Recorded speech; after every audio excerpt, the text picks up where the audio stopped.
आज का टॉपिक है properties of noble gases. Noble gases जो है वो कौन सा ग्रुप है? Group number 18। पीरियोडिक टेबल में देखो पेज नंबर 108। इसमें आते हैं helium, neon, argon, krypton, xenon और रेडोन। ये कौन से ग्रुप के एलिमेंट्स हैं? 18 ग्रुप के एलिमेंट्स और इनको नाम दिया गया है नोबल गैसेस का। तो आज हमने इसकी प्रॉपर्टीज पढ़नी है, इसकी खसूसियात पढ़नी है। जैसे हमने बाकी सबकी पढ़ी थी कि ग्रुप 1 के एलिमेंट्स के एंड पे आउटर मोस्ट सेल में 1 है, इसी तरह सबकी। अब किसकी पढ़नी है? ग्रुप 18 एलिमेंट जो कि है नोबल गैसेस। Page number 123। जितने भी एलिमेंट्स ग्रुप 18 में होंगे उन्हें क्या कहेंगे? Noble gases. Elements present in group 18 of the modern periodic table are called noble elements. Define noble elements, इसके ऊपर क्वेश्चन लिख लो, साथ साथ लिखना है। All noble elements are monoatomic gases. इनको मोनोएटॉमिक गैसेस क्यों कहा है? क्योंकि ये जिसके साथ रिएक्ट करेंगी अकेली होंगी। फॉर एग्जांपल हीलियम है तो कभी भी हीलियम 2 नहीं होगा, ठीक है, हीलियम अकेला होगा। अगर नियोन है तो वो अकेला होगा, इनके साथ 2 या 3 नहीं होगा। इसलिए इनको क्या कहा है? मोनोएटॉमिक गैस, यानी कि एक ही एटम की गैस, इसलिए इसको monoatomic are called noble elements. All noble elements are monatomic gases having very low boiling point। इनका बॉइलिंग पॉइंट क्या होता है? सबसे कम होता है। कौन कौन सी है ये? Helium, neon, argon, krypton, xenon और रेडोन। ये आप लोगों को अच्छे से याद होनी चाहिए। उसके बाद है all these gases have 8 electron in their outermost shell. इन सब के आउटर मोस्ट शेल में कितने इलेक्ट्रॉन्स हैं? 8 हैं। और ये कौन से ग्रुप के एलिमेंट्स हैं? 18 के। अब आप लोग 18 से याद कर सकते हो कि अगर इस 1 को हम लोग रिमूव कर दें और 8 रह गया तो कितने होंगे? 8 इलेक्ट्रॉन। अगर ग्रुप 17 के हैं तो उनके 7, और अगर 2 के हैं तो 2 electron in outermost shell. अब वो कह रहे हैं इन सब elements helium, neon, argon, krypton, xenon और रेडोन के 8 इलेक्ट्रॉन होते हैं आउटर मोस्ट शेल में। लेकिन इनमें से एक है जिसके एंड पे, जिसके पास 8 इलेक्ट्रॉन नहीं होंगे। वो हम लोग आगे देखते हैं, अभी आप लोग पढ़ो। All these gases have 8 electron. इसकी इलेक्ट्रॉनिक कॉन्फ़िगरेशन लिखी हुई है S2p6 in their outermost shell except helium. किसके अलावा? हीलियम के अलावा बाकी सबके आउटर मोस्ट शेल में कितने इलेक्ट्रॉन्स हैं? 8। 1 2 3 4 5 6 7 8। सबके एंड पे 8 हैं सिवाय हीलियम को छोड़कर, ठीक है, इसलिए उन्होंने लिखा हुआ है एक्सेप्ट। अब हीलियम के पास कितने हैं? हीलियम के आउटर मोस्ट शेल में 2 इलेक्ट्रॉन्स हैं, बाकी सबके 8 इलेक्ट्रॉन्स हैं। ये याद रखना है आप लोगों ने। Since their outer shells are complete they show very little chemical reactivity. अब इनकी केमिकल रिएक्टिविटी क्या होती है? सबसे कम होती है। केमिकल रिएक्टिविटी क्या होती है? किसी दूसरे के साथ रिएक्शन करना। अब ये किसी से रिएक्शन क्यों नहीं करते? क्योंकि इनके outermost shell completely fill है। शेल में कितने इलेक्ट्रॉन्स हैं? 8 हैं। अब ना तो ये लूज कर सकता है ना ही ऐड कर सकता है, इसलिए ये किसी और के साथ रिएक्शन नहीं करेगा। तो इसकी क्या हो गई? लो केमिकल रिएक्टिविटी। नेक्स्ट पेज खोलो। अभी आप लोगों ने ये नोबल गैसेस वाला सारा करना है। हर लाइन को एक पॉइंट बनाना है, ठीक है। और इसमें डिफाइन कौन सी है? Define noble elements. ये शॉर्ट क्वेश्चन के लिए इंपॉर्टेंट है, ऊपर लिख लो। शॉर्ट क्वेश्चन आता है right properties of noble gases. तो आप लोग पॉइंट्स में बना के लिखोगे, ठीक है। नोबल गैसेस हेडिंग में लिखा हुआ है रेड कलर में सारा। नेक्स्ट पेज है पेज नंबर 124। इसमें हमने पढ़नी है मेटल्स और नॉन मेटल्स। हमारे पास पीरियोडिक टेबल दिया हुआ है पेज नंबर 108 में। इसमें बहुत सी मेटल्स भी हैं। फॉर एग्जांपल सोडियम क्या है? मेटल। गोल्ड क्या है? मेटल। सिल्वर, आयरन, ये सब क्या है? मेटल है। और नॉन मेटल्स कौन से हैं जो मेटल्स नहीं है? वो सारे क्या होंगे? Non metals. अब फर्स्ट लाइन देखो पेज नंबर 124 की। Metals and non metals can be distinguish. इसका मतलब होता है मुख्तलिफ। ऊपर लिख लो डिस्टिंग्विश का। अब ये दोनों मुख्तलिफ किस बेस पे हैं? मेटल्स और नॉन मेटल्स, इनकी केमिकल प्रॉपर्टीज जो है वो क्या है? डिफरेंट है। अब हमने डिस्कस करनी है इसकी कौन कौन सी प्रॉपर्टीज हैं। सबसे पहले है मेटल्स की डिफाइन। यहां से लगा लो define metals. Metals are defined as elements which can generally form cation easily। ये क्या बनाता है? कैटाइन बनाता है। कैटाइन कौन से होते हैं? जो इलेक्ट्रॉन को लॉस करते हैं। अब सोडियम क्या है? सोडियम मेटल है ना, ग्रुप 1 एलिमेंट है, ये ग्रुप 1 का है ना। ग्रुप 1 का नाम क्या था? Alkali metals. तो वो क्या थे? आउटर मोस्ट शेल में कितने इलेक्ट्रॉन होते हैं? 1। और ये अपना एक इलेक्ट्रॉन किसको दे देता है? क्लोरीन को। अब ये इलेक्ट्रॉन देता है तो ये क्या होता है? कैटाइन। कैटाइन के ऊपर कौन सा चार्ज होता है? पॉजिटिव। तो ये वही उन्होंने डिफाइन में बताया कि metals are defined as elements which can generally form cation easily. They also tend to form metallic bond. यहां तक लगाना है। हाँ, यहाँ तक इसकी डिफाइन है, डिफाइन मेटल्स। उसके बाद है मैलिएबिलिटी की define. Metals can be hammered into thin sheets. Hammer किसे कहते हैं? इसको हथौड़ी को कहते हैं ना। अब वो कह रहे हैं कि जो मेटल होता है उसको हम आसानी से किसी शीट के अंदर डाल सकते हैं। फॉर एग्जांपल अगर आप लोग गोल्ड को देखो या सिल्वर आयरन को, तो उसकी क्या होती है? एक शीट होती है ना, वो शीट के अंदर मेटल डाला हुआ है। आप लोग आयरन को देख लो, इस्त्री जिससे हम लोग जो है क्लॉथ प्रेस करते हैं, वो कैसी होती है? नीचे से स्ट्रेट है ना। तो ये नीचे क्या है? आयरन की शीट है। तो वो वही लिखा हुआ है उन्होंने, metals can be hammered into thin sheet. अगर मेटल जो है वो शीट की सूरत में होगी तो उसे क्या कहेंगे? Malleability. This property is called malleability. यहाँ तक मैलिएबिलिटी की डिफाइन है, लगा लो। नहीं, metals can be hammered into thin sheets, this property is called malleability. उसके बाद है ductility. Metals can be drawn into wires. अगर वो वायर की शक्ल में होगी तो उसे क्या कहेंगे? डक्टिलिटी। उस प्रॉपर्टी को कहेंगे डक्टिलिटी। अगर शीट की सूरत में होगी तो मैलिएबिलिटी, और अगर वायर में होगी तो डक्टिलिटी। यहाँ पे डिफरेंस आता है, difference between malleability and ductility. Most important question है। उसके बाद है metallic bonding in metals allow metal to be the best conductor of heat and electricity. अब मेटल क्या है? गुड कंडक्टर ऑफ हीट और इलेक्ट्रिसिटी है, यानी कि इससे हीट भी पास आउट होती है और इलेक्ट्रिसिटी भी पास होती है। Malleability.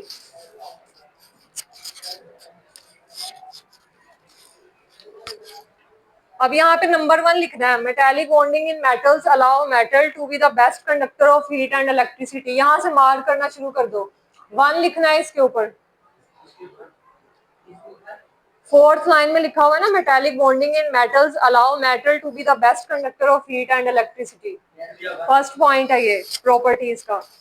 Metals are lustrous which means that they have a shiny appearance. उसके अलावा मेटल्स क्या करेंगे? शाइन करेंगे। ठीक है, पहली बात क्या थी? गुड कंडक्टर ऑफ हीट और इलेक्ट्रिसिटी। या दूसरी क्या है? शाइनी अपीयरेंस, यानी कि शाइन करते हैं, चमकती है मेटल। सेकंड प्रॉपर्टी है, लगा लिया निशान। Due to high tensile strength metals can hold heavy weight. इनकी टेंसाइल स्ट्रेंथ बहुत ज्यादा होती है। टेंसाइल स्ट्रेंथ किसे कहते हैं? ऐसी सलाहियत के ज्यादा से ज्यादा वजन को भी कैरी कर सके। ठीक है, तो उसे क्या कहते हैं? Tensile strength. तो उन्होंने कहा इसकी क्या होती है? टेंसाइल स्ट्रेंथ ज्यादा होती है, इसीलिए इसके ऊपर कोई हम लोग वजनी चीज भी रख दें तो वो भी आसानी से उठा लेती है। ठीक है, थर्ड प्रॉपर्टी है ये, हैवी वेट्स। साथ साथ लगाते जाओ।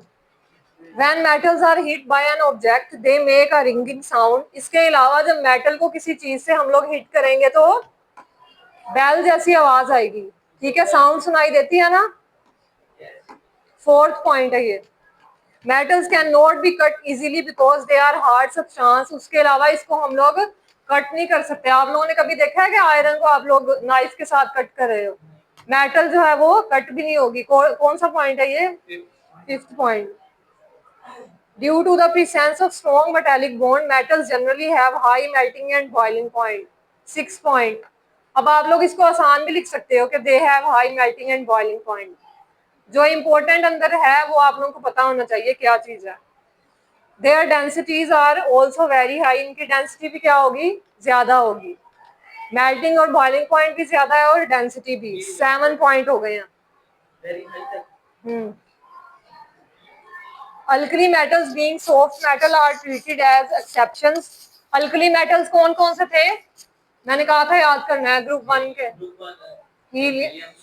हीलियम नहीं, हाइड्रोजन, पोटाशियम, रुबीडियम, सीजियम, फ्रांचियम और रुबीडियम। ठीक है, ये सब क्या है? Alkali metals. वो कह रहे हैं कि ये बाकी मेटल्स की निस्बत क्या होते हैं? सॉफ्ट होते हैं। ठीक है, अब आप लोग NaCl को देख लो। NaCl क्या है?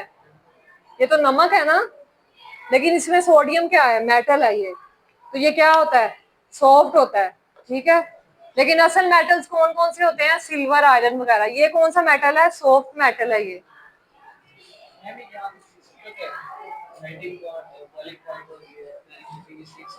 7 डेंसिटी वाला 7 है ना। आगे अल्कली मेटल्स वाला लगा लो 8। Examples of metals include copper, silver, iron, aluminium, gold, platinum and zinc. के एग्जाम्पल्स हैं, निशान लगा लो। मैंने चेक करने हैं सबके। हाँ, अगर आ जाए डिफाइन मेटल तो उसकी एग्जाम्पल में यही लिखनी है। ठीक है, कौन कौन सी? Iron, gold, silver, aluminium, zinc, ये वाली। अब ये क्या पढ़ लिया हमने? मेटल्स पढ़ लिया। अब नीचे है नॉन मेटल्स। हेडिंग दो सब नॉन मेटल्स की। पहले वाला जो था वो क्या था? मेटल्स। अब हमने पढ़ना है नॉन मेटल्स।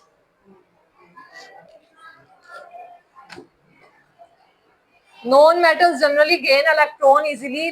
ये क्या करता है? इलेक्ट्रॉन लॉस करता है। नॉन मेटल्स क्या करेंगे? इलेक्ट्रॉन गेन करेंगे। फॉर एग्जांपल क्लोरीन ने क्या किया? सोडियम से इलेक्ट्रॉन गेन किया है। ठीक है, non metals show a greater variety of colour and physical states compare to metals. इसके बहुत से कलर्स होते हैं। ठीक है, डिफरेंट कलर्स में होंगे नॉन मेटल्स।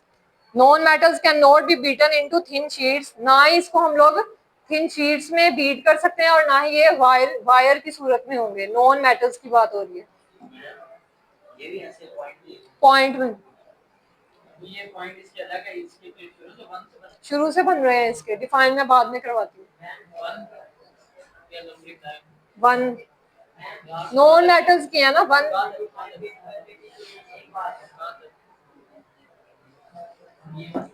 फर्स्ट लाइन जहां तक खत्म हो रही है। लगा लिया सबने? सेकंड लाइन जो है वो सेकंड पॉइंट है। आगे है थर्ड पॉइंट। चुप कर लो। Non metals can not be beaten into thin sheet because being brittle they break into pieces when hammered. जब इसको हम लोग हैमर से बीट करेंगे तो ये इसके पीसेस हो जाएंगे। ठीक है, इसलिए हम लोग इसको थिन शीट में नहीं डाल सकते। नॉन मेटल्स की बात हो रही है। Sulphur and phosphorus exist in powder form. अब सल्फर और फास्फोरस क्या है? नॉन मेटल्स है। ये पाउडर की शक्ल में होते हैं और कभी भी शीट के अंदर नहीं बनाए जा सकते। Non metals can not be drawn into wires. अब जो आप लोगों ने मेटल्स वाला किया है ना, उसका उल्ट करके आप लोग नॉन मेटल्स लिख दो सारा। उसके बाद क्या था? हाई मेल्टिंग और बॉइलिंग पॉइंट। इसका क्या है? लो। उसकी हाई डेंसिटी थी, इसकी लो। और ये वो इलेक्ट्रॉन क्या करता है? लॉस। ये क्या करता है? गेन। उसकी मैलिएबिलिटी और डक्टिलिटी थी, वहां पे आप लोगों ने लिखना है कैन नॉट बी ड्रॉन। ठीक है, यहाँ कैन नॉट बी हैमर्ड। बस नोट नोट लगा देना है। तो ये सारी किसकी प्रॉपर्टीज हो गई? नॉन मेटल्स की। ठीक है, आप लोग नीचे वाला भी कर सकते हो और ऊपर वाले का रिवर्स करके भी लिख सकते हो। ठीक है,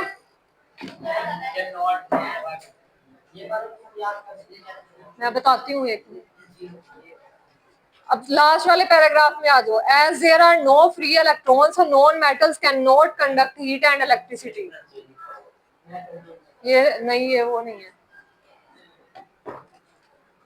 लास्ट वाला पैराग्राफ देखा सबने? उसमें भी सेम वही बात। ऊपर क्या था? Conduct heat and electricity. नीचे क्या है? Can not conduct heat and electricity. ये सारा वही है। ठीक है, यहाँ पे क्वेश्चन बनना है ग्रेफाइट का। Why graphite conduct heat and electricity. Question लिखो लास्ट पैराग्राफ की सेकंड लाइन से। Why graphite conduct electricity? Question mark.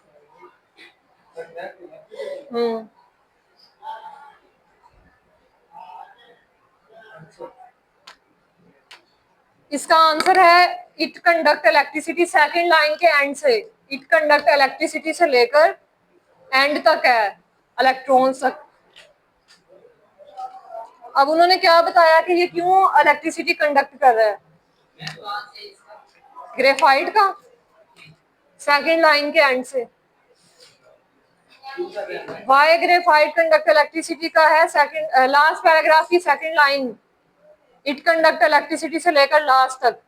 अब ग्रेफाइट क्यों इलेक्ट्रिसिटी कंडक्ट करेगा, क्योंकि ये क्रिस्टलाइन फॉर्म में होता है। क्रिस्टलाइन फॉर्म किसको कहते हैं, ये वाली फॉर्म।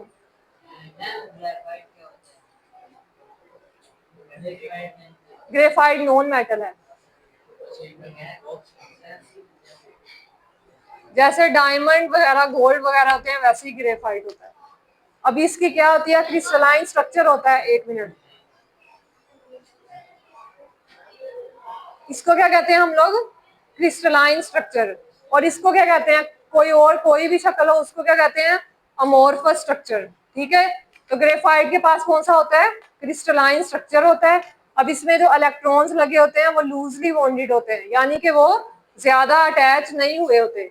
ठीक है, तो वो क्या करते हैं, आसानी से इधर उधर मूव करते हैं, जिसकी वजह से इलेक्ट्रिसिटी क्या होती है, कंडक्ट होती है। इलेक्ट्रिसिटी किस वजह से कंडक्ट होती है, इलेक्ट्रॉन्स के मूव होने से। ठीक है, अब जो यहाँ पे इलेक्ट्रॉन्स हैं वो क्या है, लूजली बॉन्डेड है, तो ये क्या करेंगे, मूव होना शुरू होंगे। अब यहाँ से इधर जाएंगे, ठीक है, इस तरह से अपनी डायरेक्शन चेंज करेंगे। जैसे ही इलेक्ट्रॉन मूव करना शुरू होते हैं तो इलेक्ट्रिसिटी प्रोड्यूस होती है, बिजली बनती है। ये वायर्स में क्या है, इलेक्ट्रॉन्स मूव कर रहे हैं। ठीक है, इसकी वजह से क्या होती है, इलेक्ट्रिसिटी प्रोड्यूस होती है। तो यही वजह है कि ग्रेफाइट इलेक्ट्रिसिटी कंडक्ट करता है, क्योंकि इसके इलेक्ट्रॉन्स लूजली बॉन्डेड है। ये इसकी जो इम्पोर्टेंट पॉइंट है ना वो इसमें यही है, इसका क्रिस्टलाइन अरेंजमेंट है और इलेक्ट्रॉन लूजली बॉन्डेड है। ठीक है, उसके बाद आप लोग नेक्स्ट पेज पे देखो, ये वाला मेटल्स और नॉन मेटल्स। अगर शॉर्ट क्वेश्चन में आएगा तो आप लोगों ने ये लिखना है,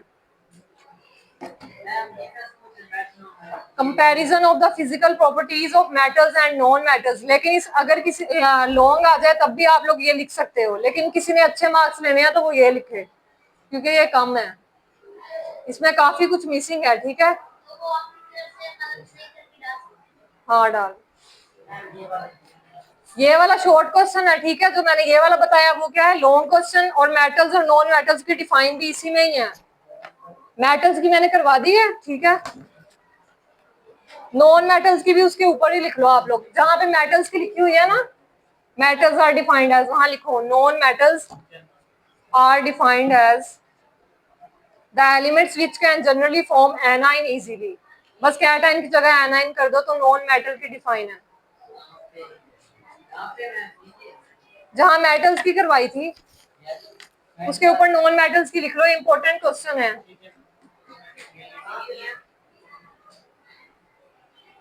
यहाँ पे लिखा हुआ है ना, मेटल्स आर डिफाइंड एज। ठीक है, सारी सेम है, बस यहाँ पे कैटाइन की जगह एनाइन लिख लो सब।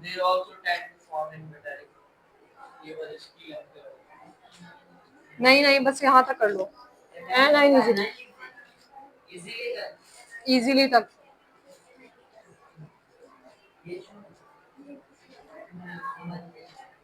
लगा लिया सबने निशान? मैंने बोला ये वाला जो कैटाइन है इसकी जगह एनाइन लिख लो, बस लिख लिया। ये किसकी डिफाइन है, और मेटल की एग्जांपल्स लगा ली है सबने, कहाँ पे लगाई हैं, और नॉन मेटल्स की, नॉन मेटल की एग्जांपल सल्फर और फास्फोरस यहाँ लिखी हुई है। किसके, ANION लगा लिया सबने? ठीक है, पेज नंबर 125 मैं कल को करवाऊंगी।